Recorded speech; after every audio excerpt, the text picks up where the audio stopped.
क्योंकि सरकार जिस प्रकार से सत्ताधारी दल सरकार में है, उसको तो चुनाव के अलावा कुछ दिखाई नहीं दे रहा है। वो तो सब कुछ छोड़ के अपना चुनाव में लगे हुए हैं। चाहे प्रधानमंत्री हो, चाहे गृह मंत्री हो, चाहे दूसरे लोग हों, वो लगातार चुनावी क्षेत्रों में घूम रहे हैं और उनके पास कोई समीक्षा करने के लिए, कोई स्टेटमेंट देने के लिए, कोई मीटिंग करने के लिए मुझे लगता नहीं है कि इस चीज़ का टाइम है कि देश में क्या चल रहा है और दुनिया में जो संकट चल रहा है, हमारी आगे की रणनीति क्या होगी।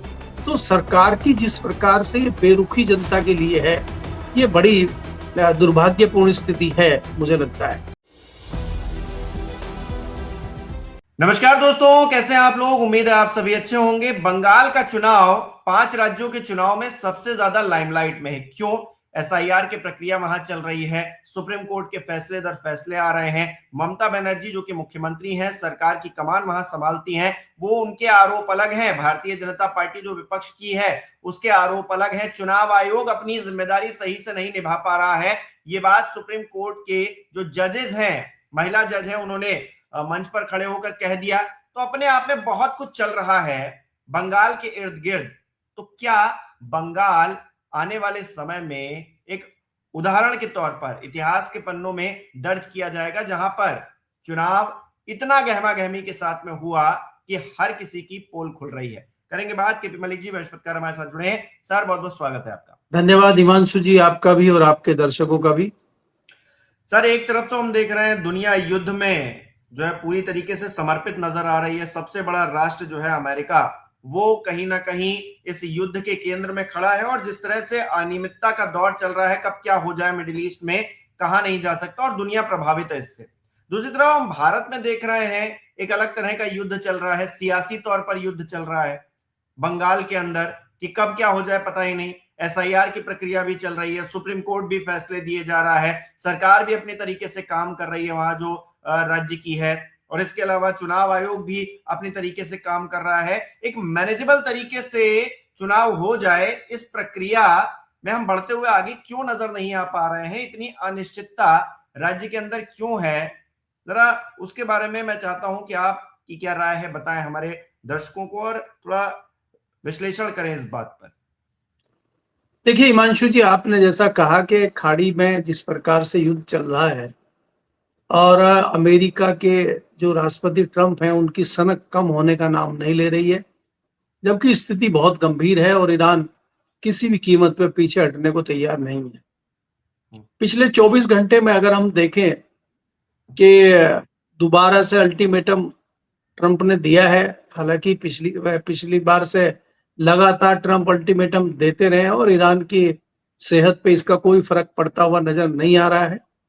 लेकिन अमेरिका के लिए थोड़ी सी राहत की बात यह है कि जो 2 अत्याधुनिक विमान ईरान ने गिराए थे, उसके पायलट को निकालने में अमेरिका कामयाब रहा है और जो पहाड़ियों में उनके पायलट थे, उनको लेके जाने में मुठभेड़ हुई। हालांकि मुकाबला बहुत अच्छा रहा और उसके बावजूद पायलट को निकाल लेना अमेरिका के लिए थोड़ी राहत की बात है। और उसके बाद ट्रंप ने जिस प्रकार से 48 घंटे का एक अल्टीमेटम ईरान को दिया और कहा है कि अगर आप रास्ता नहीं खोलते हैं हॉर्मुज स्ट्रेट का, तो हम आपके कई ठिकानों पर फिर हमले करेंगे। तो ये तो बंदर भभकी वो लगातार दे रहे हैं, इससे ईरान में कोई फर्क पड़ता नहीं है। लेकिन अगर हम इसको भारत के नजरिए से हिमांशु जी देखें, तो भारत का नुकसान अभी बहुत ज्यादा दिखाई नहीं दे रहा है। हालांकि उसकी आहट सुनाई देने लगी है, दिखाई देने लगी है। जिस प्रकार से क्राइसिस गैस हो, पेट्रोलियम पदार्थ हो, उनके धीरे धीरे बढ़ने लगे हैं और ये चुनाव की वजह से सरकार कहीं ना कहीं कंट्रोल किए बैठी है। 5 राज्यों में चुनाव है और जैसे ही चुनाव संपन्न होंगे या लास्ट वोटिंग होगी, आप देखना भारत में तेल और पेट्रोलियम पदार्थों के रेट बहुत तेजी से बढ़ेंगे। लेकिन मैं उससे भी आगे की बात अगर करता हूं, देखिए अभी बहुत यहाँ पे बारिश हो रही है उत्तर भारत में।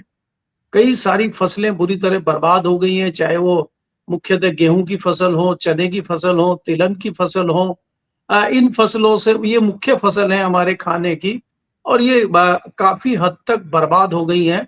तो आने वाले समय में हमें खाद्यान्न की मुश्किलों का सामना करना पड़ेगा।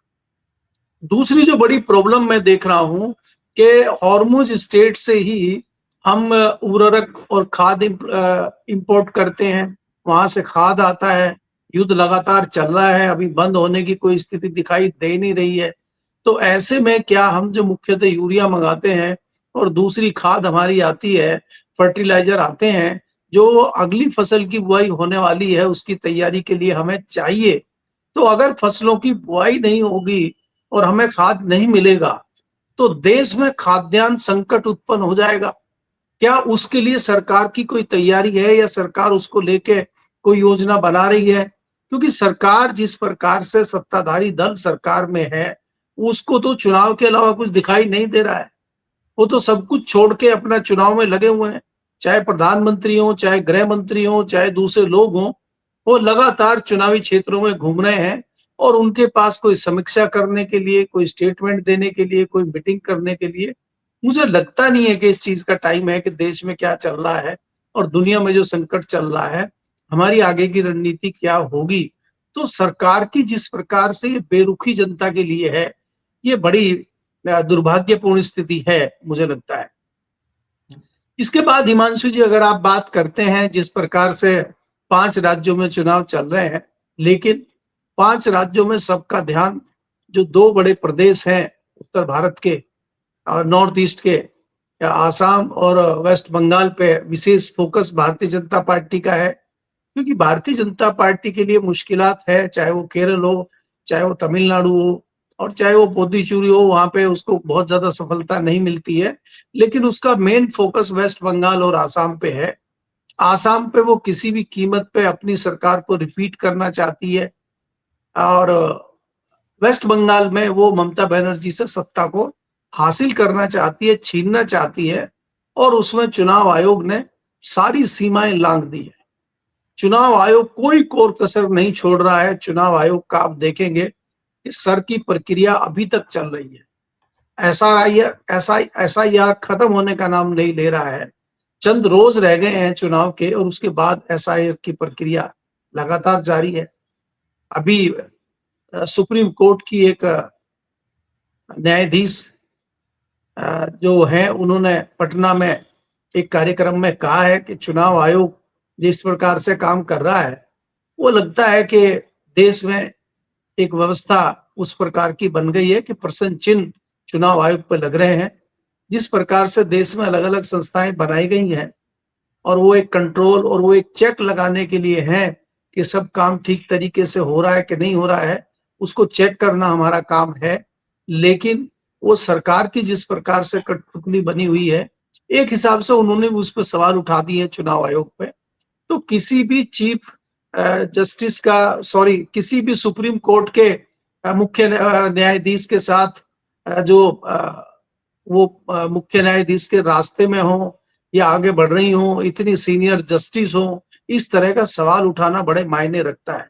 तो इसका मतलब ये है कि सुप्रीम कोर्ट की नजर में भी कहीं न कहीं इस तरह की चीजें हैं, इसीलिए वो इस प्रकार की टिप्पणी कर रहे हैं। जो महिला जज हैं, उन्होंने जिस प्रकार से टिप्पणी की है, उन्होंने एक ध्यान आकर्षित किया है लोगों का कि चुनाव आयोग में कुछ न कुछ तो है और उनको भी देखना चाहिए।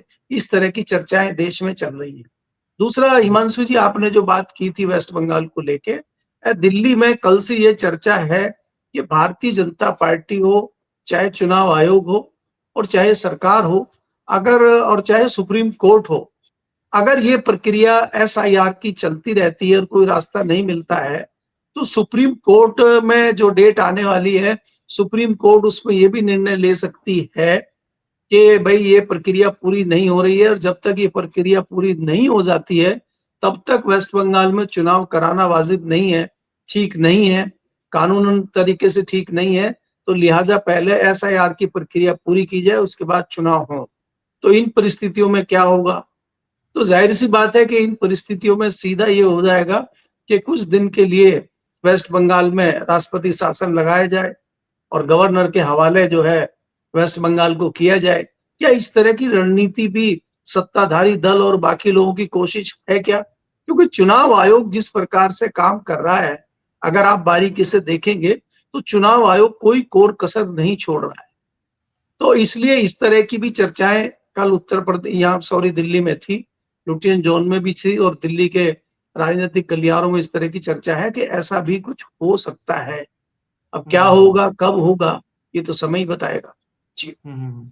अच्छा, दूसरी तरफ हम देख रहे हैं राहुल गांधी खास तौर पर हिमंता बिश्वा शर्मा को लेकर जिस तरह की बयानबाजी कर रहे हैं कि वो करप्ट हैं या फिर हमारी सरकार आएगी तो ये बचेंगे नहीं, और जिस तरह की भाषा शैली का उपयोग वो कर रहे हैं, जिस तरह से आक्रामक वो नजर आ रहे हैं, वो क्या दिखा रहा है? मतलब सीएम को टारगेट करना एक अलग बात होती है, उनके कामकाज पर सवाल उठाना एक अलग बात होती है, लेकिन हिमंता बिश्वा शर्मा से जो खास लगाव राहुल गांधी को है और जिस तरह से वो हमले बोल रहे हैं, उसको लेकर क्या सोच रहे हैं आप? देखिए हिमांशु, अगर आप देखें, हेमंत बिश्वा शर्मा जो है वो कांग्रेस पार्टी के ही प्रोडक्ट हैं और कांग्रेस पार्टी से ही आए हैं। हम्म और राहुल गांधी से कोई रिश्ते उनके नए नहीं है। राहुल गांधी उनकी कार्यशैली से बखूबी वाकिफ हैं और हेमंत बिश्वा शर्मा जो है वो राहुल गांधी की कार्यप्रणाली से बखूबी वाकिफ हैं। दोनों एक दूसरे पर आरोप प्रत्यारोप लगातार लगाते रहते हैं। और देखिए, ये सियासत है, चाहे वो राहुल गांधी हो, चाहे हेमंत बिश्वा शर्मा हो। हेमंत बिश्वा शर्मा कल को भारतीय जनता पार्टी छोड़ के कांग्रेस में नहीं जाएंगे, इसकी क्या गारंटी है? हम्म क्योंकि वो तो कांग्रेस छोड़ के ही आज भारतीय जनता पार्टी में आके मुख्यमंत्री बने हुए हैं। हम्म अगर कोई ऐसी परिस्थितियां बनती हैं, तो क्या उन परिस्थितियों में भी राहुल गांधी उनको जेल भेजने का काम करेंगे? क्या ऐसा एक उदाहरण पेश करेंगे जो मायावती जी ने उत्तर प्रदेश में किया था कि अपने ही सांसद को जेल भिजवा दिया था? तो हम्म क्या इस तरह की हिम्मत राहुल गांधी में है, या खाली चुनावी जो नूरा कुश्ती है, या जो चुनावी भाषणबाजी है, वही करके रह जाएंगे? क्योंकि देखिए, राहुल गांधी भी कहीं ना कहीं इस चीज को समझ चुके हैं कि जिस प्रकार से भारतीय जनता पार्टी कर रही है, जुमलेबाजी करती है, हर जगह जाके प्रधानमंत्री बोलते हैं कि मैं तो यहीं का हूं, मैं तो यहीं पैदा लिया था पिछले जन्म में, और हो सकता है अगले जन्म में फिर ले लूंगा, मैं तो बंगाली हूं। तो इस तरह की जुमलेबाजी जो चल रही है जनता को मूर्ख बनाने की, अब राहुल गांधी भी समझ गए हैं कि इस तरह की जुमलेबाजी कहीं ना कहीं उनको भी कुछ ना कुछ करनी पड़ेगी। तो मेरा मानना ये है कि अगर सचमुच में राहुल गांधी बहुत ही सीरियस है, तो क्या वास्तव में वो जेल भेजने का काम करेंगे? जहां जहां उनकी सरकारें हैं, चाहे आप कर्नाटक लीजिए, चाहे हिमाचल लीजिए, भारतीय जनता पार्टी के जिन नेताओं पर करप्शन के आरोप थे, क्या उन्होंने उनको गिरफ्तार किया है क्या? खाली ये कह देना कि हमारी सरकार बनेगी, हम ये करेंगे, वो करेंगे। सरकार जब बनेगी तब देखेंगे। मोदी जी हम्म ने 2014 से पहले कितने ढिंडोरे पीटे थे कि हमारी सरकार आ जाएगी, आधी कांग्रेस जेल में होगी। बताइए कौन कौन कांग्रेस के लोग जेल में गए, किस किस को जेल में डाला? ईडी और सीबीआई और इनकम टैक्स ने किन किन लोगों को जेल में चक्की पिसवाई? बताइए आप, कितने केस जो है अ, आज चल रहे हैं और कितने केस में सजा हुई है? तो ये सब चुनावी नूरा कुश्ती है, और चुनाव जीतने के लिए इस तरह के हथकंडे अपनाए जाते हैं, इस तरह की भाषणबाजी की जाती है, इस तरह से चीजों को किया जाता है ताकि जनता को भरमाने का काम किया जा सके। क्योंकि हम्म देखिए, राहुल गांधी हो, चाहे कोई दूसरा मुख्य विपक्षी दल हो, चाहे ममता बनर्जी हो, चाहे अखिलेश यादव हो, वो समझ चुके हैं कि अगर आप भारतीय जनता पार्टी के सामने विकास की बात करेंगे, बिजली की बात करेंगे, महंगाई की बात करेंगे, शिक्षा की बात करेंगे, स्वास्थ्य की बात करेंगे, तो ये मुद्दे चलने वाले नहीं है। हमें भारतीय जनता पार्टी के अंदाज में ही जुमलेबाजी करनी पड़ेगी, मंदिर मस्जिद की बात करनी पड़ेगी, और इन्हीं के पैटर्न पे इनका मुकाबला करना पड़ेगा, तब हमें कुछ सफलता मिल सकती है। हम्म उसी के जवाब में आप देखेंगे, चाहे अखिलेश यादव हो, उन्होंने भी उत्तर प्रदेश में मंदिर बनाने की घोषणा कर दी है, और चाहे वेस्ट बंगाल हो, वहां पे भी ममता बनर्जी मंदिर बनाने की बात कर रही है। चाहे हम्म भारतीय जनता पार्टी अब कबीर साहब के कंधे पे रख के मस्जिद बनाने की बात करे, एक नई बाबरी मस्जिद वेस्ट बंगाल में बने, क्योंकि उत्तर प्रदेश में तो बाबरी मस्जिद ने अपना कमाल दिखा दिया। वहां तो भारतीय जनता पार्टी सत्ता में आ गई प्रदेश में और केंद्र में। तो नई सत्ता में पार्टी आए, उसके लिए बाबरी मस्जिद का निर्माण होना चाहिए वेस्ट बंगाल में, तो वो हम्म रणनीति तो चल रही है। लेकिन कोर कसर तो ममता बनर्जी भी नहीं छोड़ रही है। वो जितना वोट हिंदू उनके पास है, उसको बांधे रखने के लिए, उसको कंट्रोल करने के लिए उन्होंने भी मंदिर की घोषणा कर दी है कि एक भव्य मंदिर हम बनाएंगे, हमारी पार्टी, हमारी सरकार, हमारी ये उसके लिए पैसा देगी, ये करेगी। तो ये जनता को मूर्ख बनाने के लिए, भरमाने के लिए इस तरह के जो है जुमले दिए जाते हैं। ग्राउंड पे क्या हो रहा है हिमांशु जी, बड़े दुर्भाग्य की बात है कि अगर आप एक आकलन करें पिछले 1 दशक में हमारी शिक्षा पद्धति कहाँ चली गई, हमारे शिक्षा संस्थान कहाँ चले गए, हमारे स्कूलों में क्या हो रहा है, जो हमारे बच्चे तैयार हो रहे हैं पढ़ाई के लिए, उनका मानसिक स्तर कहाँ है, उसके लिए सरकार क्या कर रही है। सरकारी स्कूल बंद हो रहे हैं, निजी शिक्षा व्यवस्था चल रही है। गलगोटिया यूनिवर्सिटी का उदाहरण आपके सामने है।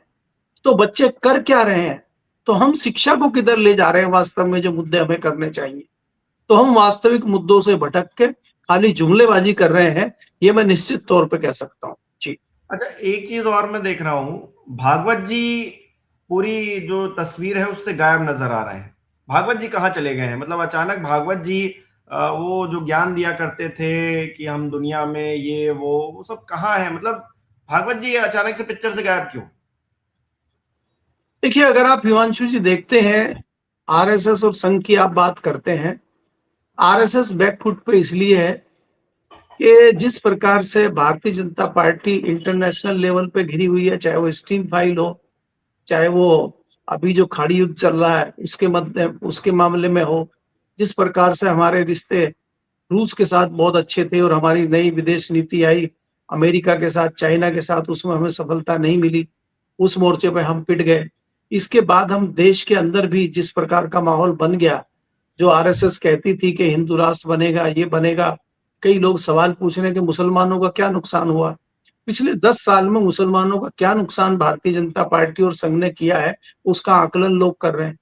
उल्टा ये कह रहे हैं कि फायदा तो मुसलमानों का हुआ है इसमें, इस रिजीम में 10 साल में, नुकसान तो हिंदुओं का हुआ है। 5 किलो राशन आप फ्री दे रहे हैं, उसका कोई कारण नहीं बता रहे हैं आपने। कोरोना के दौरान शुरू किया था एक इमरजेंसी में, वो लगातार चल रहा है। अगर ऑन एवरेज 6 लोग भी एक मुस्लिम परिवार में रहते हैं, तो 30 किलो राशन उसके घर में हर महीने आ रहा है, तो उसको कुछ करने की आवश्यकता क्या है? उसके पास हेल्थ कार्ड है, उसके बच्चे स्कूल में फ्री पढ़ रहे हैं, तो उसको तो आराम से कोई दिक्कत है नहीं। और आप तो डरा रहे थे हिंदुओं को कि मुस्लिम से खतरा है, देश में मुसलमान खतरनाक है, इनको पाकिस्तान भेजना है, तो कितने मुसलमानों को आपने पाकिस्तान भेजा? तो इस तरह से जुमलेबाजी करके और इस तरह से लोगों को डरा के आपने चुनावी हथकंडे अपनाए हैं। अब ये धीरे-धीरे लोग समझ रहे हैं, और चाहे संघ हो, चाहे भारतीय जनता पार्टी हो, इसीलिए बैकफुट पे है। मोहन भागवत जी जो विश्व गुरु की और उन्नत शिक्षा की जो बात करते थे, सारे मोर्चों में पिट गए हैं वो। अब उनके पास कहने को, करने को कुछ बचा नहीं है। तो मुझे लग रहा है इसलिए वो पर्दे के पीछे छुप गए हैं और सामने आने की उनकी हिम्मत नहीं हो रही, क्योंकि उनके पास कुछ कहने को नहीं है। और ये बहुत गंभीर मुद्दा है हिमांशु जी, अगर आप बारीकी से जांच करेंगे, आज हमारी शिक्षा व्यवस्था कहाँ है, जो हमारे शिक्षा संस्थानों में भ्रष्टाचार का, करप्शन का लेवल कहाँ पहुंच गया है, ये सारी चीजें विश्लेषण करने की है। इन पे विश्लेषण होना चाहिए, इस सब्जेक्ट पे तथ्यों की जांच होनी चाहिए, तो आपके सामने सारी चीजें, सारी सच्चाई आ जाएगी। जी। एक छोटी सी चीज है, आखिरी में खत्म करूंगा इस चर्चा को कह के कि एक छोटा सा इंसिडेंट हुआ उत्तर प्रदेश के अंदर, और उसमें एक महिला थी जिसने नकली गन लेकर एक ज्वेलरी शॉप में चोरी की। अब उसने चोरी कर ली तो उसको लगा कि हम निकल जाएंगे, लेकिन बाद में पता चला कि वो जो महिला थी वो बुर्का पहन के जानबूझ कर आई थी, वो हिंदू महिला थी। उसकी उम्र जो है 25-26 साल। तो सोचिए 25-26 साल की उस महिला के अंदर, मतलब युवा दिमाग ही है, उसके अंदर ये दिमाग आ गया कि हम बुर्का पहन के जाएंगे और चोरी कर लेंगे तो हम बच जाएंगे एक तरह से। और जिस तरह से कम्युनल माहौल राजनीति ने बना दिया है, उस बीच जो है उसको वो सेफ लगा, लेकिन उसको कोई अच्छा काम कर लेना सेफ नहीं लगा। तो हमारे देश की युवा पीढ़ी, या फिर मैं खुद भी अपने आप को उसमें इंक्लूड करता हूं, हमारे दिमाग में क्या डालने की कोशिश की जा रही है, भरने की क्या कोशिश की जा रही है, ये इसका एक क्लासिक उदाहरण है। हालांकि चोर की कोई जाति धर्म नहीं होता है, लेकिन फिर भी ये मामला अपने आप में दिखाता है कि नई पीढ़ी है वो किस तरफ जाना चाहती है, झुकाव उसकी किस तरफ है। बहुत बहुत शुक्रिया सर हमारे साथ जुड़ने के लिए, तमाम बातचीत के लिए। हमारे जो दर्शक हैं वो किस तरह से देख रहे हैं इन विषयों को कमेंट करके जरूर बताएं। इस वीडियो को लाइक करना, शेयर करना मत भूलिएगा। हमारे चैनल को सब्सक्राइब नहीं किया तो वो भी जरूर कीजिएगा। आप हमें सहयोग भी कर सकते हैं ज्वाइन बटन पर क्लिक करके। बहुत बहुत धन्यवाद।